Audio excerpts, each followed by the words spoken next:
Hello, everyone.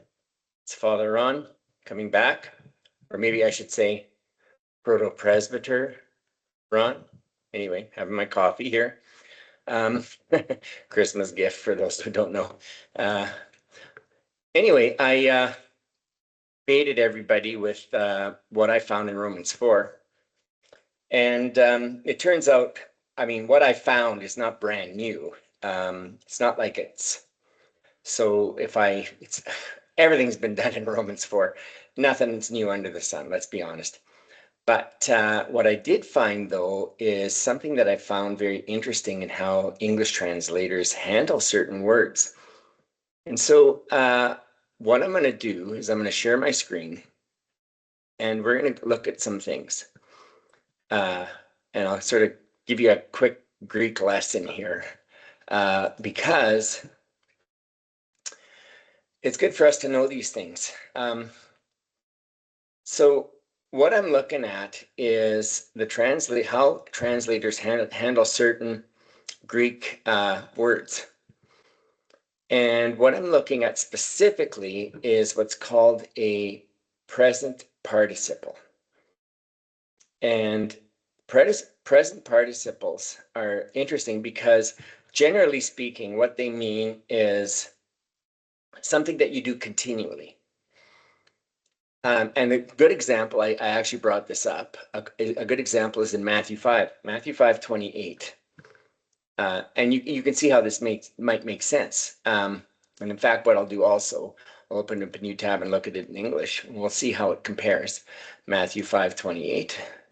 So Matthew 5, and we'll just go down to 28. And so in English, it says, but I say to you that everyone who looks at a woman lustfully has already committed adultery with her in her heart. So right there, if you look at the Greek word for, it's actually what I'm looking for is looks. Okay. So looks in English looks like something that's done in that you quickly. I guess actually, it's called it's in Greek we call this a nomic. It's something that's precise, succinct, quick. So in other words, and so when you read this text in Matthew, you might say, well, if you look at somebody just once, just for a second, you've committed adultery. Now, but if you look in the Greek, the word is, I say to you, however, everyone, looking upon. Now, when I put my cursor on there, you see it says present participle active. And now, so you see how English says looks, but looks is kind of like almost like an aorist. An aorist is something that's happened, that's completed. It's something, by the way, aorist doesn't, just because it's completed doesn't mean it's happening necessarily in the past. It can also happen in the future, but that's for another talk. However, these present participles act in a certain way. And so if you read this, you say, it actually is a little bit different than just looking once. It says looking upon a woman, but the more correct way to say it, continuously looking at a woman. Okay. Now, that implies also that when you look, it doesn't mean you're looking all the time necessarily, but it also implies that you could be doing it for a while and then stopping. It also implies that you're always doing it, and it also implies that you've done it quickly.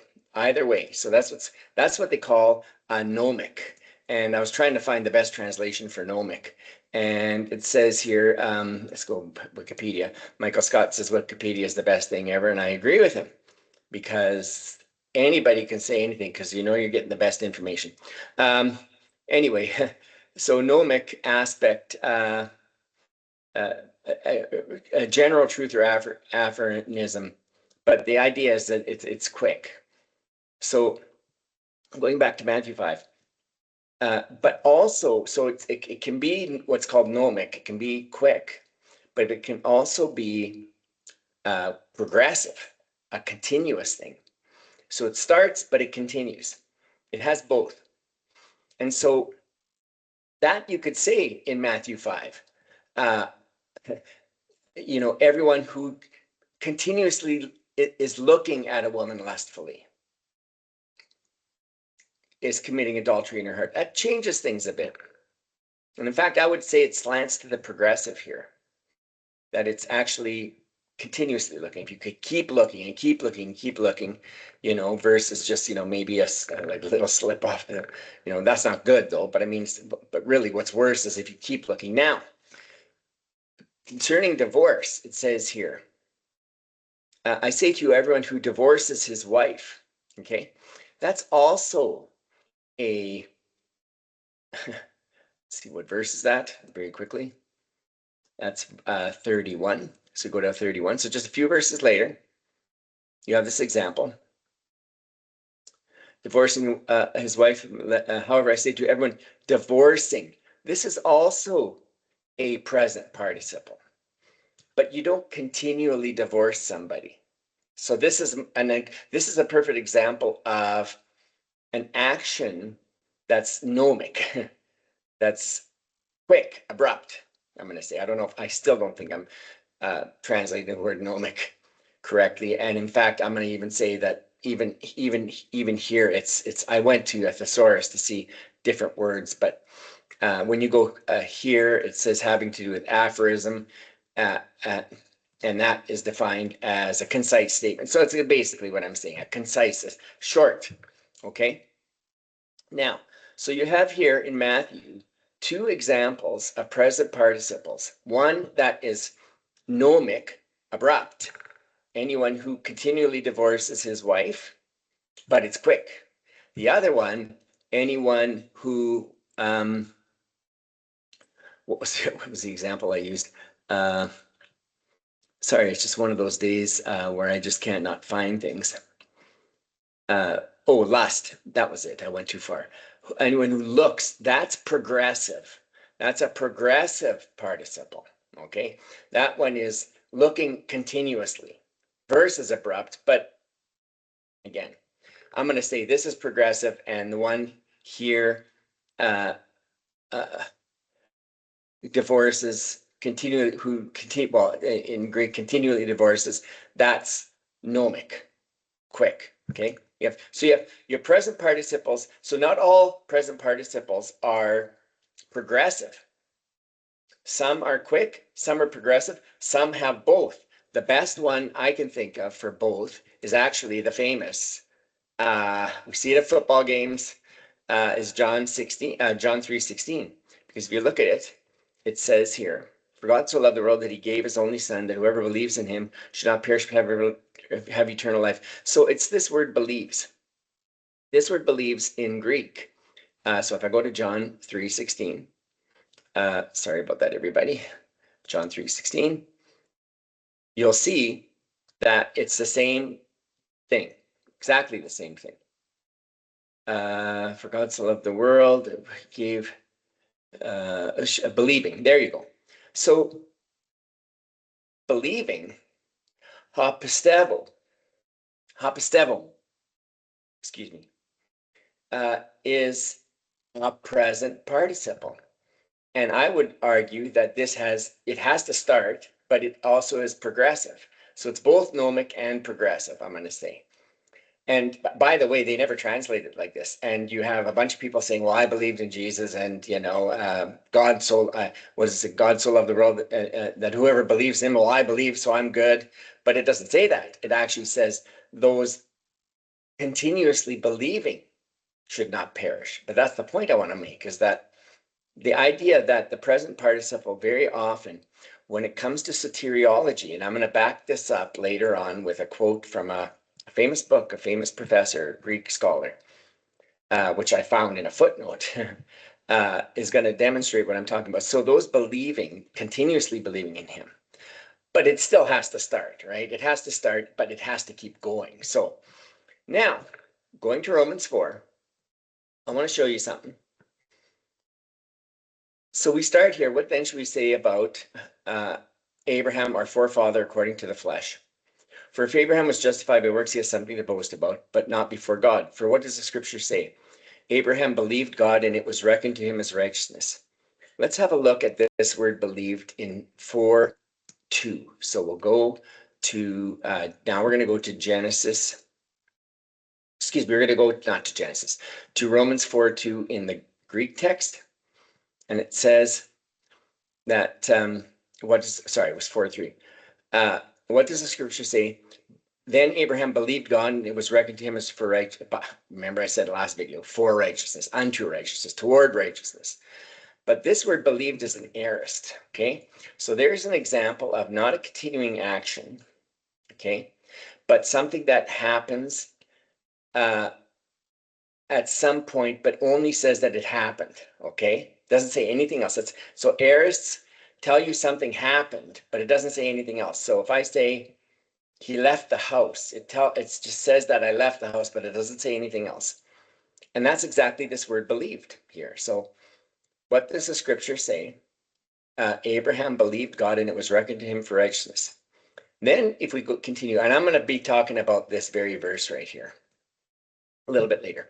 But then it says, now to the one who works, his wages are not reckoned as a gift, but his due. Okay? And the one who does not work, but trusts in him who justifies the ungodly, his faith is reckoned as righteousness. Now, there's been some debate as to who this is talking about. Is this talking about Abraham, which I believe it is? Others say, no, it's talking about Abraham and everybody. I think even if you said it was Abraham and everybody, that's completely fine. Because in the Greek, it's the one, and that's a singular. So if you go to verse 4, to the one, so that's a singular. Working, and by the way, there's your present participle. The reward is reckoned according to race, but according to debt. To the one, however, and again, we're back to singular, to the one, however. So it's either Abraham or any of us who stand in his place, so to speak, are like him. Not working. But look at this. So now, you have Abraham believed, okay? That's one time, it's done. It's done. The other thing about the aorist is that it's a completed action, okay? But then I'm going to say it's clarified, because as this verse goes, suddenly believed becomes believing. So first you have Abraham believed. It's a completed action, right? And then, and by the way, this is an interjection I was not prepared to say. Does that necessarily mean in the past? Okay, I'm not going to leave that for now. But it's clarified, because if this is talking about Abraham, because it could be, suddenly believed, the aorist believed, here is now a present participle, continually believing. And if you read it, so if I read it in English, it would be like this. Now to the one who works, now, sorry, let's go back to Greek. Now to the one continually working, let's be really base here. Let's really stretch out the English. The reward is not reckoned according to grace, but according to debt. To the one, however, not continually working, however, continually believing on the one justifying, who is God, justifying the ungodly. And by the way, that's a singular. Okay, that's why I think it's Abraham, by the way, because he was ungodly before, is reckoned the faith of him for righteousness. So again, you have going from an aorist believed with specifically Abraham to now a more general, which I would say is Abraham, but I'm going to concede it could be talking about everybody regardless, continually believing. Okay, so let's keep reading Romans 4. So I'm going to gloss over some of this quickly here. I mean, it talks about David and about sins being forgiven, and blessed is the man in whom the Lord will not reckon his sin, which, by the way, clears the way for righteousness. Okay, it's kind of a negative way of saying righteousness.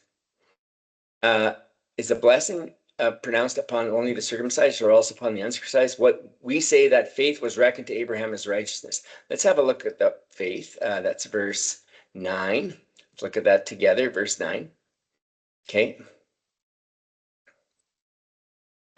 So his faith is just basically the faith of Abraham, okay? Because that's okay now. Okay, so no problem. Let's keep reading.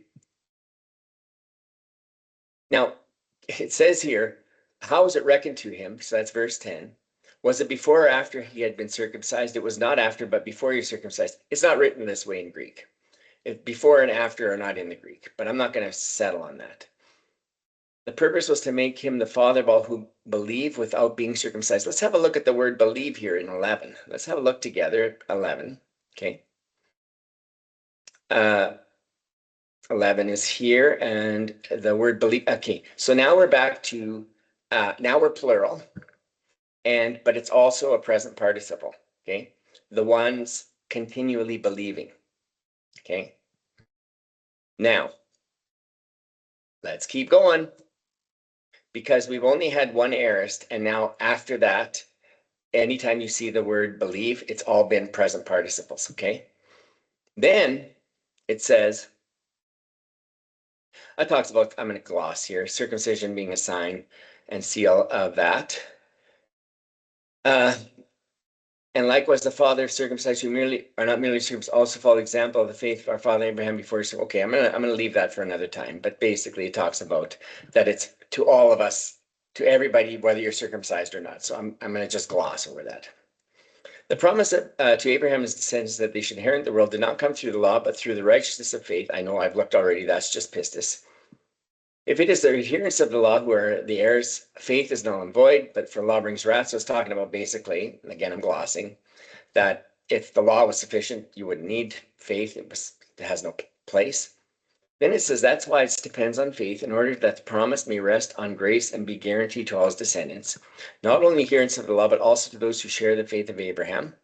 This is a curious verse which I will address later in Greek, because the way this is translated is actually, let's see if I can find it quickly enough. Who share the faith of Abraham. I think it's 3:16. Don't quote me. No, it's 3. It's where it says faith in Christ. I'll just do a Control F.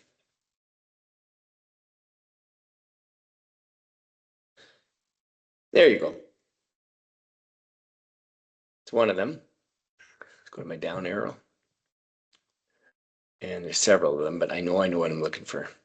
This one, 26, 16, I said 20. So this one, faith in Jesus, I'm going to tell you right now, it is exactly the same Greek way of saying. The only difference is that Jesus replaces Abraham, but it's exact Greek words, same ones. But look how they do it in 4. Who share the faith of Abraham. It says here, where is it here? Who share the faith of Abraham. That means, if they translate it that way, that means in 3:26, it should say, who share the faith of Jesus. Exactly the same Greek construction. Exactly. Same word for word. Okay. Side issue though. That was a sidebar. Anyway, let's keep going because we're going to keep talking about this. And then share the faith of Abraham, for he is the father of us all, as is written, I have made you the father of many nations in the presence of God in whom he believed. Okay, let's have a look at this. 17. That should be probably an aorist. So we're going to look at that. 17. He believed, yeah, that's an aorist. Exactly. So again, going back to the aorist. So he's talking about Abraham though, okay? Specifically Abraham there. But then, okay. In hope he believed against hope. And I believe that's also an aorist. I'm not going to even look. Because I'm getting to a point here where I'm going to show you that it says, your descendants will come, that he didn't waver, and I did a video about the not wavering being in Genesis 22 when he sacrifices Isaac. But then it says here in 22, so basically just very quickly, he tells the story of Abraham and how it affects us. He tells his story, and he's telling it for our sake. So that's why It says that is why faith was reckoned to him as righteousness. If I look just at that, that is why faith was reckoned to him as righteousness, okay? That's not exactly the way it's written in Greek, but actually, my apologies, 23 is the issue. But the words that was reckoned to him were written not for his sake alone, but for ours also. It will be reckoned to us who believe in him. Let's have a look at that. So that's 24. 24. Now, this is a very curious, because it's not just the word believe I'm looking at. 24 says, if you go back, it was not written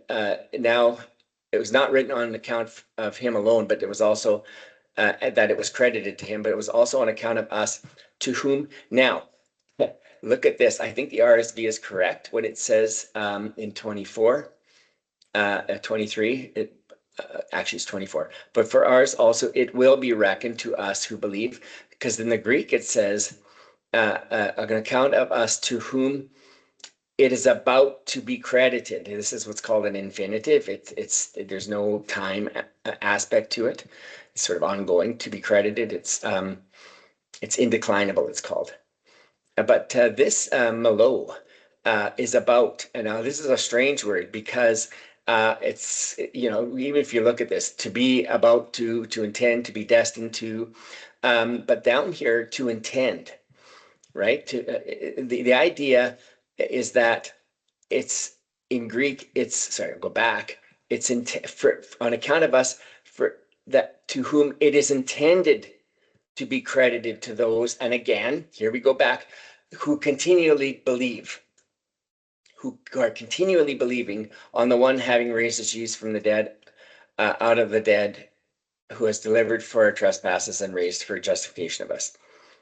So now, why I'm telling you this is because I've seen many videos where this is not zeroed in on. It's actually, I saw 2 months ago, Ryan from needgod.net and a guy named William, I'm going to butcher his last name, a very learned Roman Catholic, were going at each other, and he had it in his screen, but he never talked about the fact that these present participles mean something continuous.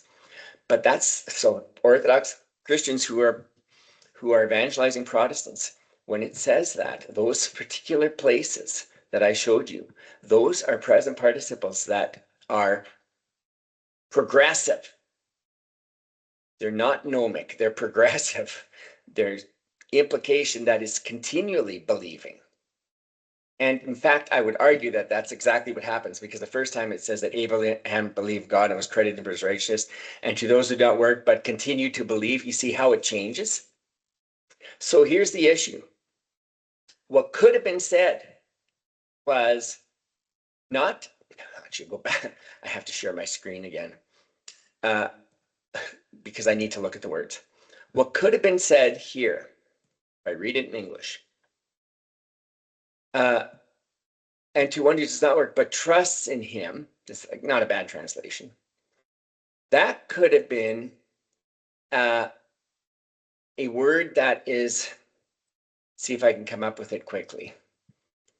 Having trusted, okay? So that could have been having trusted, which for sure is complete. And in fact, I'm going to look it up. I am going to look it up here because I think it's important. So all I need to do is look at this word that they used. That's in verse 3. And it's for all of us. And it says here, so believed. So if I look at believe, that's pistevo. But there's this, so you have to scroll way down. And there is this word. So I don't know if I can find it quick enough. You know what? So pistevo means believing. That's what it just means. It's just believing. But if you go to, actually, I know exactly where they use this word. It's actually at the end of Mark. At the end of Mark, in the longer ending of Mark 16:16, I believe. And it's that famous verse that Protestants don't like. Well, they like to read it in a certain way, and I think it's right at the end. So it says here, there you go. This is the perfect word. This is one of very, very few examples in the New Testament where you have, it's called, let's see what it says here. It says an aorist participle. So it's not a present participle. It's an aorist participle. So it's something that was done and it's completed in the past. Something that somebody was doing, I put it that way, that is now completed in the past. Because if you look at this, so it's called pistasis, excuse me, pistasis. That's how you translate it, having believed. So going back to Romans 4, that word could have been used by Paul. That word, having believed or having trusted, because it's the same word. If I go back to Romans 4, he could have easily used that word. And that's how you would use, that's exactly my Romans 4. Come on. I just have to be patient with my computer. It seems to be slow today. But in English, that could have been pistusis. It could have been, and the wonders does not work, but having trusted. That's not the word that was used. That's not the word that Paul used. But if he meant that, he could have easily used that word. And then absolutely it could be said that it's a one-time thing and it's done. But the word actually, boy, my computer, I'm going to just close this and go to this one and see if I can get Romans. Sometimes it just gets twisted up. Sometimes it goes, try to go to Romans 4 again. It should work. Again, he could have used right here, he could have used pistusis, but the one not working, but having believed. But he didn't. He used continuously believing. Okay, and he uses it throughout Romans 4. So that was what I wanted to teach my Orthodox brothers and sisters, that absolutely not is it a single one-time event in the past. It starts that way. And in fact, that's what it says. Abraham believed God, so he did, according to Genesis. But then when that's clarified, it's clarified with participles, okay? Not with plain verbs, okay, whether past, present, or future. It's now participles, and I'm going to say specifically present participles and not past participles. Now, I'm going to back everything I set up. So I'm going to read you something. Now, for those who don't know, he's still alive and kicking. A very famous professor out of Dallas Theological Seminary wrote this massive book called Greek Grammar Beyond the Basics. I bought it for $20. Probably you're going to end up paying a lot more for it nowadays. And I was investigating the idea of what is the present participle, what does it mean? And believe me, I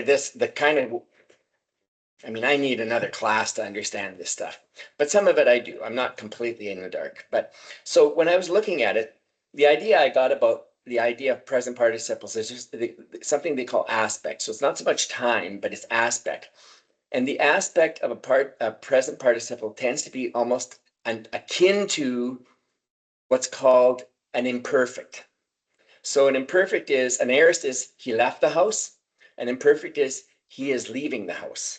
You see, it's imperfect. It's not completed. So that's the same kind of aspect with the present tense, the present participle, continuing to believe, right? It's kind of like not ending, right? As opposed to having believed, which would be a past participle, okay? Now, I was reading along, and lo and behold, I found this very, very interesting footnote. And I really, actually, I think I jumped for joy when I said I couldn't even believe it. I'm going to read it to you. And I'm going to read it to you slowly and explain to you why what I'm saying. If you think I'm completely bunk, I'm going to say what Wallace says, okay? And I know Protestants, I'm sure there are other scholars out there that develop books, but I know for a fact that Wallace is highly respected Greek scholar, whether you agree. Okay, so he's not a Roman Catholic, okay, and he's not an Orthodox. But he wrote something that I can't even believe. So he says, the aspectual force of the present, ha pistevon, the believed the believing, seems to be in contrast with ha pistousas. Okay, that's what I said, having believed. The aorist is used only 8 times, plus 2 in the longer end of Mark. I showed you one, so it's 10 times. The aorist is sometimes used to describe the believers as such and thus has a generic force. So he's talking about the fact that it's, like in Mark 16, those who, those who having believed, like it's general. And generic, so it's not specific. And then he gives a bunch of verses. So he gives all the 8 places that happens. The present occurs also of those who did not believe. Okay, so he's, again, the same idea of using a past participle. Using a present, no, a past participle. I've lost my page. But then he says the present occurs 6 times more often. So you have more often a present participle, which I won't bring it up now, but I've showed you. You know what? Just quickly, let's have a look just really quick at the present participle, what it looks like. Right here. Well, it's in this case pistavanti because it's a dative. But if you go down further, the one that was, I think it was 23. I think that's a better. I think it was 23. Credit, but also kind of to be credited. There it is. Pistusin. That's what I was looking for. That's also a dative, but actually it's a plural. So regardless, you get the idea. The present occurs 6 times more often. Now this is and he lists all 43 times, of which these are there, okay? The ones I showed you and the ones I showed you in Matthew, they're all there, okay? Now, I want you to listen to what he says. This is the clincher here, everybody. This is the clincher. Okay, so I always put the clinchers at the end. Keep you going, keep you engaged. Thus, it seems that since the aorist participle was a live option to describe a believer, it is unlikely that when the present was used, it was aspectually flat. So he's saying that if the present was used, he doesn't believe for a second that it was just kind of the same. You know what I mean? That's basically saying that you could have used an aorist or a present. It was like no difference. That's what he's saying. He's saying it's not that case. He says the present was the tense of choice. Most likely because the New Testament writers by and large saw, listen to this, continual belief as a necessary condition of salvation. Along these lines, it seems significant that the promise of salvation is almost always given to the hapistevon, the believer.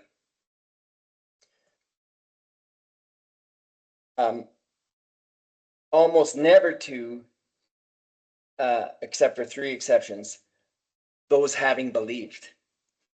Okay. So basically, I missed one thing. When it says the present occurs 6 times more often, 40 times, it says it's most often in soteriological context. So anytime salvation's talked about, it's not those having believed that are saved or justified or credited righteousness. It's the ones who continually believe. Now, so therefore, if you have something to say to me, take it up with Wallace. And what I'm going to say about this is that, so footnotes, I mean, if you're a scholar, you look at footnotes, but I'm going to say, I remember when I was a student, I mean, footnotes are like, well, okay, well, I'll just take your word for it. I'm not going to read the footnote because sometimes the footnote's an essay about why you said one word, right? So I'll just take your word for it and I won't look at the footnote. I'm very happy I looked at that footnote. And I think he's going against the grain of his Baptist Dallas Theological Seminary teaching. I think this might, maybe Dr. Wallace will watch this and agree or disagree with me, but this is what I think happened. I think that he's going against the grain because he's being honest. He's being honest. Okay? He's that kind of a scholar, at least in this particular context or in the instance. He's being honest, but he didn't put it in the main body. Okay? He put it in the footnote. So for the people like me who have been digging for hours and hours on this, he put it in a footnote. But it says it all. It says it all. In the New Testament, when it comes to soteriology, there's 6 times more times that continuing to believe is used versus having specifically a past participle, having believed. Okay, now I'm going to share my screen one more time to end this video because I'm going to show you something else. And this is something else because I still don't know I think I know the answer. I have mentioned it to some people, but I'm going to say something, okay? And you can come on the comments and you can tell me. I'm inviting you to tell me why this is, okay? It says here, now, this is St. Paul, okay, writing in Romans, talking about Abraham. There he goes. He says, what does the scripture, so scripture for him is the Old Testament, what we would call the Old Testament, okay? What does the scripture say? Abraham believed God and it was reckoned to him as righteousness. Okay, I'll save you the effort because I've been doing a lot of this for many, many hours now. That is nowhere exactly like that in the Old Testament. Nowhere. It comes close, but that exact line. So if I take that line, Control C, and I put it into here, okay, so I'm going to go into RSV. Now, you may say this is not a good translation, but I'm going to say it's enough because, oh, gee. Just take off this R here. I don't know where I got that from. And I'll take off the period and I'll show you something. I'll show you something that's very interesting. Do you realize that that exact phrase, word for word, so word for word is only in 3 places, twice by Paul and once by James, okay? Twice by Paul and once by James. Now, why is that an issue? Why is that interesting? Well, first of all, it's interesting. Number one, because obviously St. Paul is reading the Old Testament, and I'm going to say, somewhat summarizing it. This happens because you have it when Jesus was baptized, and they are paraphrasing Isaiah, for example. It's never word for word, right? Well, okay, you want a perfect example? Let's look at Mark chapter 1. It says right in Mark chapter 1, okay. If you look at this, it says, as it is written Isaiah the prophet. Okay, this is from Isaiah. Oh, sorry. This is from Isaiah, okay, but this is from Malachi, okay, but it's all said from Isaiah, okay. So we have this happening, okay. So that's not a real big deal. But the question is that so that's what I believe St. Paul was doing. That he uses this phrase, but also James uses it, okay? Now, why does James use the exact words that Paul uses, okay? Or alternatively, why does Paul use the exact words that James uses, okay? So both of them, either independently or one reading the other, have come up with this phrase. Now, you may say, well, what's the big deal? That wouldn't be hard to do. Well, first of all, I'll tell you this. Let's just stop sharing my screen, for example. One of those, if you look in the Septuagint, well, I'll start with the Hebrew. The Hebrew is exact. I should never stop. So I'm going to share my screen again. The Hebrew follows what St. Paul does, except St. Paul inserts a word.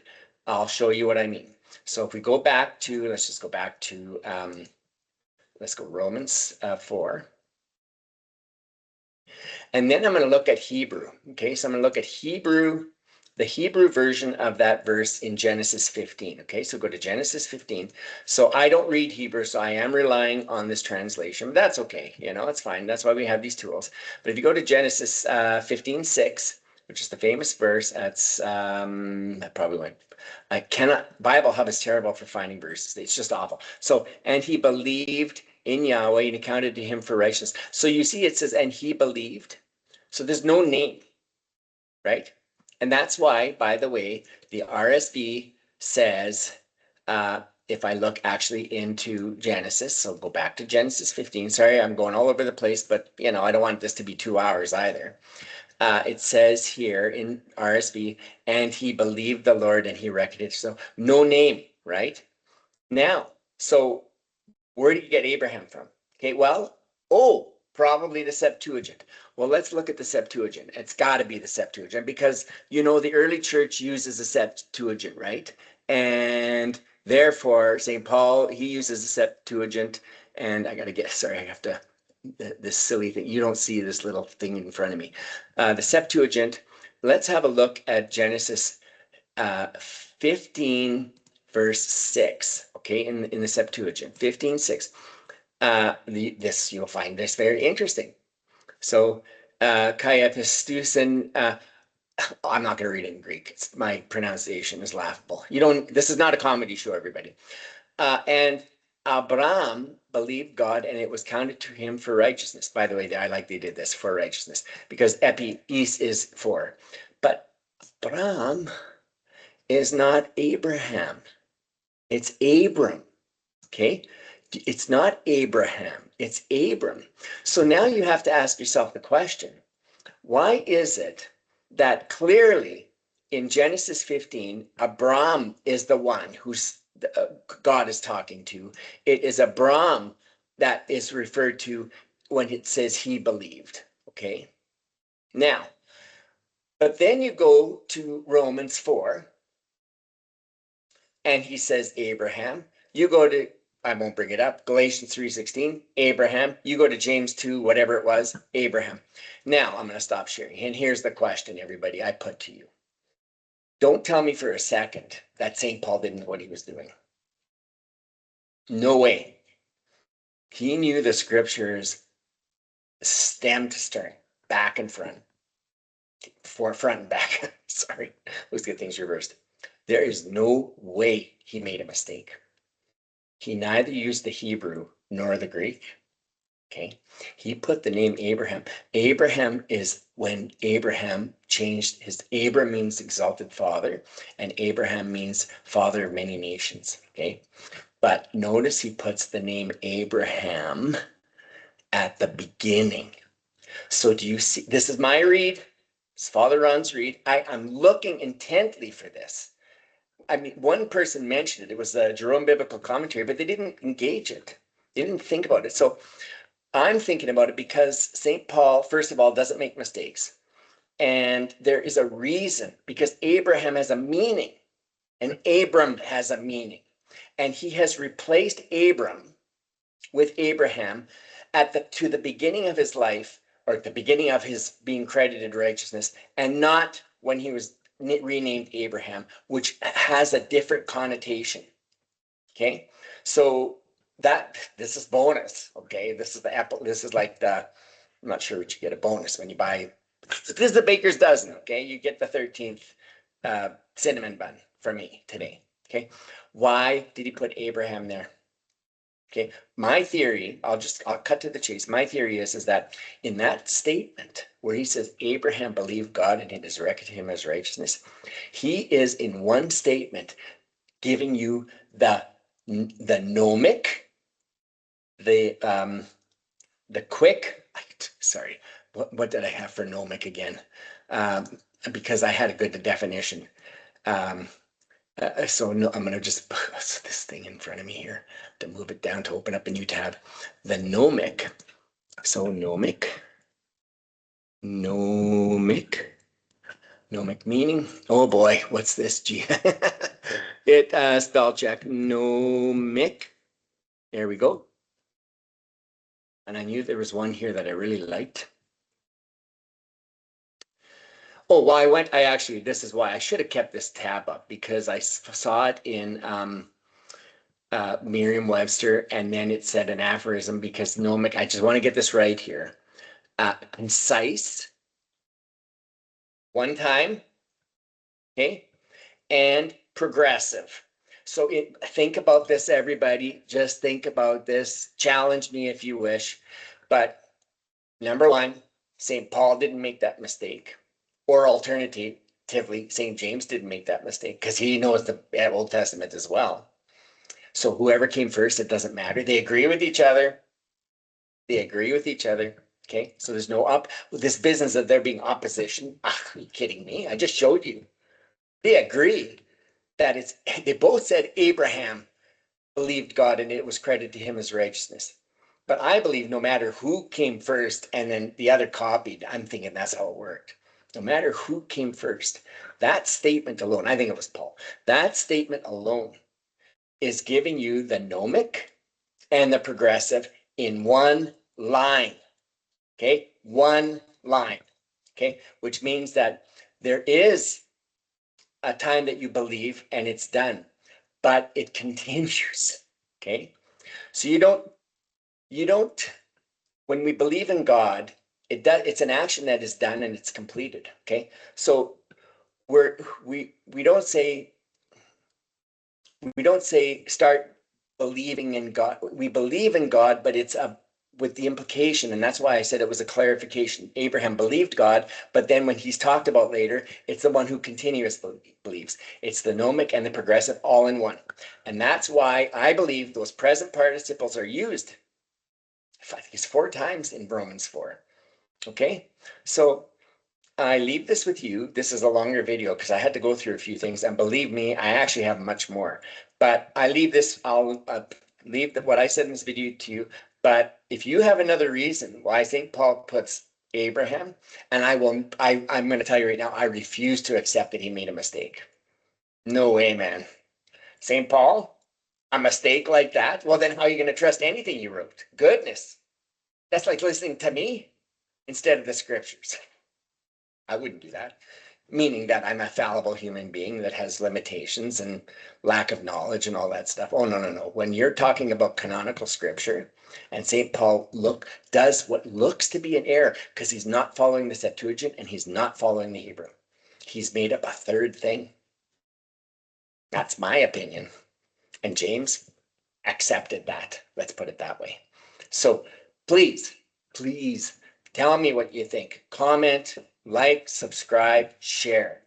Because I would like to know why he put Abraham, and maybe it's in one of the books on my shelf and I just haven't found it. Maybe, as I've said before, sorry, the last phrase I'm going to say, maybe I'm the last guy to know. You know, maybe everybody's looking at me and going, this guy doesn't know anything. We've known that for so long. I'm like the guy who is still writing the exam while everybody's already left the classroom. Okay, if that's me, it's okay to tell me. I accept that. But if you don't know this, I'm bringing it to you, and I brought to you that it is both believing and continuously believing, or one-time believing and continuously believing, that the idea that, in conclusion, that having believed is rare in the New Testament. Okay. But when it talks about soteriology or salvation, it's always the present participle, not an aorist participle. Okay. So 43 times, 43, was it 6 times more? Okay. So I've shown you that's for the people that is tantalized to come onto this video. But the last thing I'll say is tell me why it's Abraham and not Abram. I'm open. I told you what I think, but I'm open. I am actually interested because there's no way or convince me that St. Paul made a mistake. But if you feel that's dangerous. Okay, thanks very much. Proto-Presbyter Ron is going to sign off and bid you a pleasant rest of your day with the hope that you will return for more videos. Thanks so much, everybody. Bye for now.